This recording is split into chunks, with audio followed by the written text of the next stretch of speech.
História da SEPTUAGESIMA. A temporada de Septuagesima compreende as 3 semanas imediatamente anteriores à Quaresma. Ele forma uma das principais divisões do ano litúrgico, e é dividido em 3 partes, cada parte correspondendo a uma semana. A primeira é chamada Septuagesima, a segunda, Sexagesima, a terceira, Quinquagésima. Todos os 3 são nomeados a partir de sua referência numérica à Quaresma, qual, na linguagem da Igreja, é chamado Quadragesima, isso é, 40, porque a grande festa da Páscoa é preparada por blocos sagrados exercícios de 40 dias. As palavras quinquagésima, sexagesima e septuagesima nos falam da mesma grande solenidade que se aproxima à distância, e como sendo o grande objeto para o qual a Igreja nos quer agora começar a voltar todos os nossos pensamentos, desejos e devoção. Agora, a festa da Páscoa deve ser preparada por 40 dias de lembrança e penitência. Esses 40 dias são uma das principais estações do ano litúrgico, e um dos meios mais poderosos empregados pela Igreja para estimular no coração de seus filhos o espírito de sua vocação cristã. É de extrema importância que tal temporada de penitência produza seu trabalho em nossas almas, a renovação de toda a vida espiritual. A Igreja, portanto, instituiu uma preparação para o tempo sagrado da Quaresma. Ela nos dá as 3 semanas de Septuagesima, durante as quais ela nos retira, tanto quanto possível, das distrações barulhentas do mundo, a fim de que nossos corações possam ficar mais prontamente impressionados com a advertência solene que ela deve nos dar, no início da Quaresma, marcando nossas testas com cinzas. Este prelúdio para a época sagrada da Quaresma não era conhecido nos primeiros tempos do cristianismo, sua instituição parece ter se originado na Igreja grega.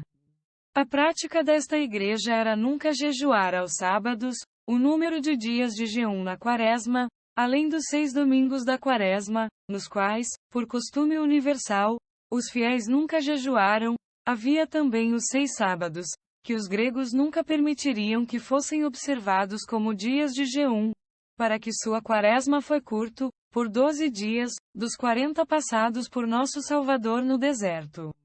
Para compensar a deficiência, eles foram obrigados a começar a Quaresma tantos dias antes, como mostraremos em nosso próximo volume. A Igreja de Roma não tinha tal motivo para antecipar a época dessas privações, que pertencem à Quaresma, pois, desde a antiguidade mais antiga, ela manteve os sábados da Quaresma, e tantas vezes, durante o resto do ano, como as circunstâncias podem exigir, como dias de jejum. No final do século VI, a telha de São Gregório Grande alude, em uma de suas homilias, ao jejum da Quaresma ser inferior a 40 dias, devido aos domingos que vêm durante a época santa. Diz ele, desde este dia, o primeiro domingo da Quaresma, até a alegre festa da Páscoa, 6 semanas, ou seja, 42 dias. Como não jejuamos nos 6 domingos, há apenas 36 dias de jejum, que oferecemos a Gel como dízimo do nosso ano. A 16ª homilia sobre os Evangelhos foi, portanto, após o pontificado de São Gregório, que os últimos 4 dias da semana de Quinquagésima foram adicionados à Quaresma, a fim de que o número de dias de jejum pudesse ser exatamente 40. No entanto, já no século IX, o costume de começar a Quaresma na quarta-feira de cinzas era obrigatório em toda a Igreja Latina. Todas as cópias manuscritas do Sacramentário Gregoriano, que carregam essa data, chame nesta quarta-feira o Incapite Jejuni, quer dizer, o começo do jejum, e a Malarius nos dá todos os detalhes da liturgia do século IX. Nos diz, que era, mesmo assim, a regra para começar o jejum 4 dias antes o primeiro domingo da Quaresma. Encontramos a prática confirmada por 2 conselhos, realizados naquele século. Isso assum, mas, por respeito à forma de serviço divino elaborada por São Gregório, a Igreja não faz nenhuma mudança importante no ofício desses 4 dias. Até as vésperas de sábado, quando sozinha ela começa o rito quaresmal, ela observa as rubricas prescritas para a semana quinquagésima. Pedro de Blois, que viveu no século XII, nos conta qual era a prática em seus dias.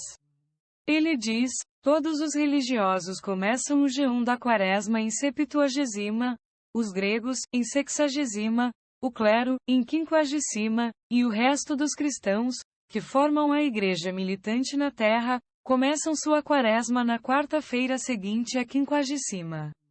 Sermão Xi, o clero secular, como aprendemos com estas palavras, estava obrigado a começar o jejum quaresmal um pouco antes dos leigos. Embora fosse apenas por 2 dias, isto é, na segunda-feira, quando nos reunimos da vida de St. Ulrich, bispo de Augsburg, escrita no século X. O Concílio de Clermont, em 1095, presidido pelo Papa Urbano II, tem um decreto sancionando a obrigação do clero começar a abstinência de carne em quinquagésima. Este domingo foi chamado, de fato, Dominica Carnis Privii, e Carnis Privium Sacerdotum, isto é, domingo de carnaval dos sacerdotes, mas o termo deve ser entendido no sentido do anúncio que está sendo feito, naquele domingo, da abstinência ter que começar no dia seguinte. Descobriremos, mais adiante, que um uso semelhante foi observado na Igreja grega, nos 3 domingos anteriores à Quaresma. Esta lei, que obrigou o clero a esses 2 dias adicionais de abstinência, estava em vigor no século XIII, como aprendemos com um conselho realizado em Angers, que ameaça com a suspensão de todos os sacerdotes que negligenciarem iniciar a quaresma na segunda-feira da semana quinquagésima. Esse uso, no entanto, logo se tornou obsoleto, e no século XV, o clero secular, e até mesmo os próprios monges, começaram o jejum quaresmal, como o resto dos fiéis, na quarta-feira de cinzas. Não pode haver dúvida, mas que o motivo original para essa antecipação, que, depois de várias modificações, foi limitado aos 4 dias imediatamente anteriores à Quaresma, foi remover dos gregos o pretexto de levar escândalo aos latinos, que não jejuaram 40 dias inteiros. Ratreinos, em sua controvérsia com os gregos, claramente implica isso. Mas a Igreja Latina não achou necessário levar a sua condescendência mais longe, imitando os usos anti-Lenten gregos, que se originaram, como já dissemos, no costume oriental de não jejuar aos sábados. A liturgia gálica manteve vários usos das igrejas orientais, às quais devia, em parte, sua origem. Portanto, não foi sem alguma dificuldade que o costume de abster-se e jejuar aos sábados foi introduzido na Gália. Até o momento em que as igrejas daquele país adotaram o costume romano, nesse ponto de disciplina, eles foram obrigados a antecipar o jejum da Quaresma. O primeiro concílio de Orleans, realizado no início do século VI, ordena aos fiéis que observem, antes da Páscoa, quadragésima, como os latinos chamam a Quaresma, e não quinquagésima, para, diz o concílio, que a unidade de costume pode ser mantida. No final do mesmo século, o quarto conselho realizado na mesma cidade, revoga a mesma proibição, e explica as intenções de fazer tal promulgação, ordenando que os sábados durante a Quaresma sejam observados como dias de jejum. Antes disso, isto é, nos anos 511 e 541, o primeiro e o segundo conselhos de Orange haviam combatido o mesmo abuso, proibindo também a imposição aos fiéis a obrigação de iniciar o jejum em quinquagésima. A introdução da liturgia romana na França, que foi provocada pelo zelo de Pepin e Carlos Magno, finalmente estabelecido, naquele país, o costume de manter o sábado como um dia de penitência, e, como acabamos de ver, o início da Quaresma em quinquagésima não foi observado, exceto pelo clero. No século XIII, a única igreja no Patriarcado do Oeste, que começou a Quaresma antes da Igreja de Roma, foi a da Polônia. Sua Quaresma foi aberta na segunda-feira de Septuagésima, devido aos ritos da Igreja grega serem muito usados na Polônia. O costume foi abolido, mesmo naquele país, pelo Papa Inocêncio IV, no ano de 1248. Assim foi o atual período importante do ano litúrgico, depois de várias mudanças, estabeleceu o ciclo da Igreja. Está lá há mais de 1000 anos. Seu nome, Septuagesima, 70, expressa, como já observamos, uma relação numérica com quadragesima, os 40 dias, embora, na realidade, não haja 70, mas apenas 63 dias, desde o domingo de Septuagesima até a Páscoa. Falaremos do mistério do nome no capítulo seguinte.